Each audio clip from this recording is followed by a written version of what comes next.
PewDiePie has been combating mainstream media for a long time.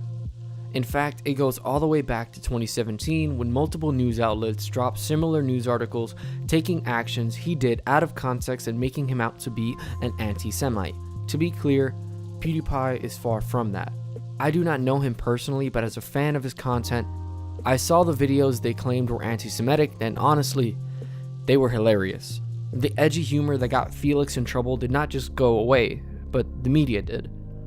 Over time, the media simply forgot about Felix and moved on to assassinate the next white man in power, because within this culture, they are the easy targets. For instance, today, they're going after Elon Musk and making him out to be an anti-Semite, but that's a different video for a different day.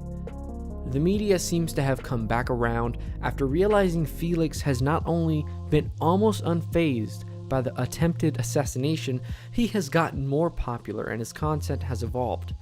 Now, this is a complicated situation, but here's the TLDR. PewDiePie made an eye-tracking video that at the time was a popular trend. His fans sent him links to different things, but what is important for this conversation is they sent him a link to Twitch girls, showing an exceptional amount of skin, arguably enough to violate the terms of service, and we'll get into that later.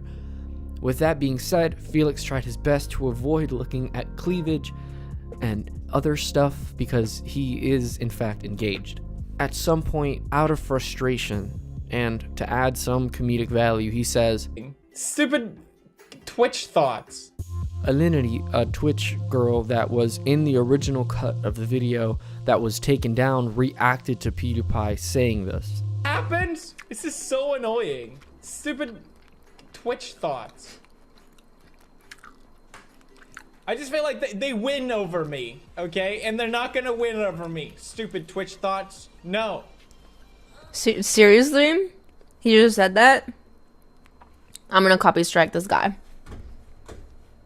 Just for that word. Gonna copy strike him.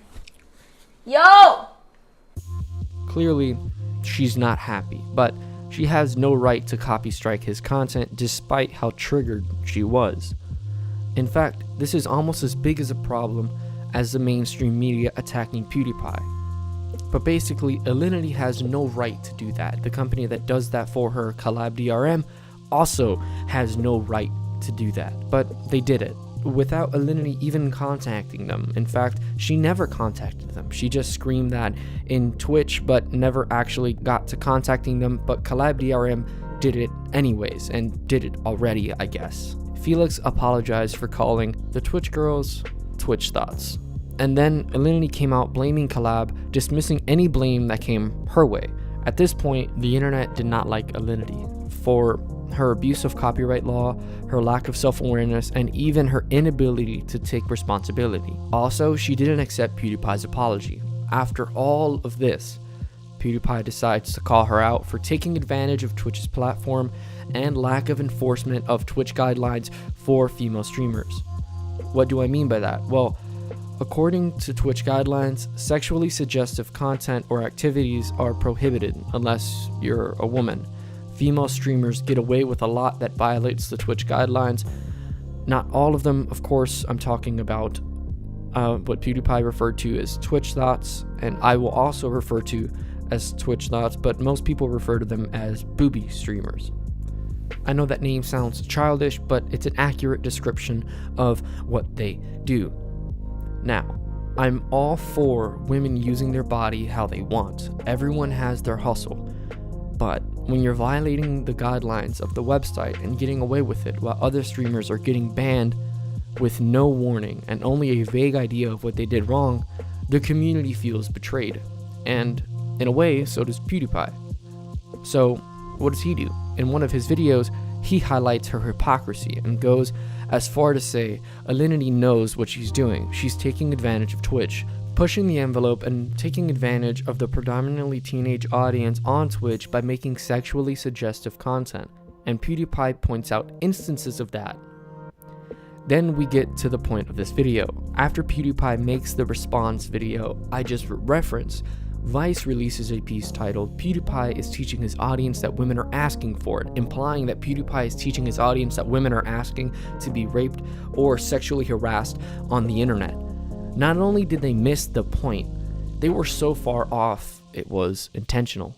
PewDiePie responded through Twitter, saying simply, "The only one asking for it is Vice, for a lawsuit for slander."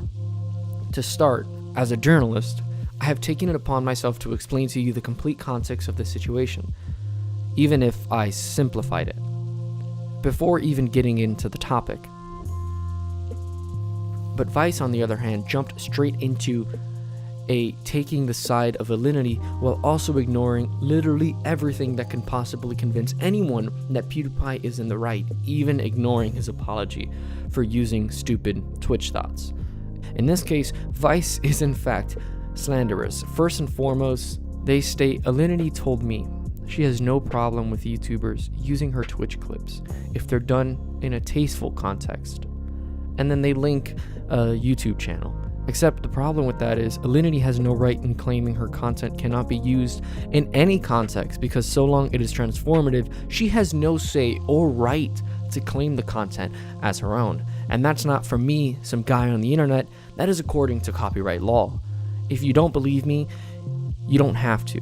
H3H3 set a precedent already, and there is a link in the description to the final installment of the lawsuit they went through that had similar circumstances.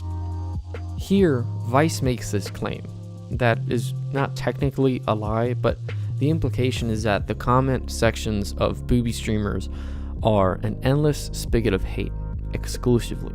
They make it seem as if the internet in general is not a toxic place. Visit the comment section of any YouTuber of almost any size, and there will be people just saying toxic shit. It's a fact. There's no question that the internet is a toxic place, and despite what Vice wants you to believe, it is not exclusive to women. It's a byproduct of a completely anonymous user base. I don't like it. I wish it was different. I wish it was positive, but that is not the reality. Also, Vice implies that the same people that are toxic make Twitch compilations with no proof of that. Almost like they have no idea what they're actually talking about. And they just want to make men out to seem like disgusting animals that take advantage. Really, despite having no proof of that, it's disappointing. I know this video is kind of going all over the place, and that's because there's simply so much wrong with the Vice article that no one is talking about. People are commenting on the situation, most people are siding with PewDiePie, but no one is pointing out the lack of journalistic integrity on the side of Vice. They have an agenda and ignore the facts. They want men to be seen as disgusting pigs that oppress women, and PewDiePie is just one of them. It's awful. Men are not mad at women as they claim they are. They are mad at the fact that people are breaking community guidelines and being left on the website. But the moment they break the guidelines, they're deleted off Twitch faster than they could ask why. Men are mad that there's a double standard, just like women are mad that there's a double standard. Also, this study they reference could be accurate, but if you've ever been on Twitch, you know it's just not an accurate description of Twitch chat. Press F to pay respects should be among the top Twitch comments, but it isn't. Twitch is kind of a crazy place where one person types something funny and then it's typed 1,000 times over, or someone types something edgy and it's just copied and pasted until they get bored. If you've ever been on Twitch, you know how little popular streamers interact with the Twitch chat because it's mostly toxic or mostly spam. It's kind of ridiculous. Also, it goes back to the anonymous factor. Anyone can make a Twitch account and anyone could type in your chat. That's why a lot of popular streamers have it, so only subscribers could type in the chat. Another thing that's just brought up and immediately abandoned is that men make up 65% of streamers while women make up 35%. And I'm left asking, and what? They state this fact, and as I said earlier, they immediately abandon it, leaving me to assume that they claim this is a problem. Last time I checked, there's nothing stopping a woman from making a Twitch channel. This is not because they're being oppressed. This is because less women play video games. It's that simple. Conclusion time. PewDiePie did nothing wrong. Vice used their platform and influence to slander PewDiePie, or Felix, in an attempt to discredit him. They have an agenda. Hate men, empower women. This time it was PewDiePie versus Alinity. Next time, it might be the creator you love. It might be someone you support. We as a community and as people need to stop letting this slide. We need to make our voices heard and stop the bullshit that is Vice News. Because before we know it, they're going to go after someone that cannot come back. They're going to kill a channel we love. We're just lucky Pewdiepie is a strong motherfucker with a resilient audience and probably some good lawyers. Thank you for your time, and as always, see you soon.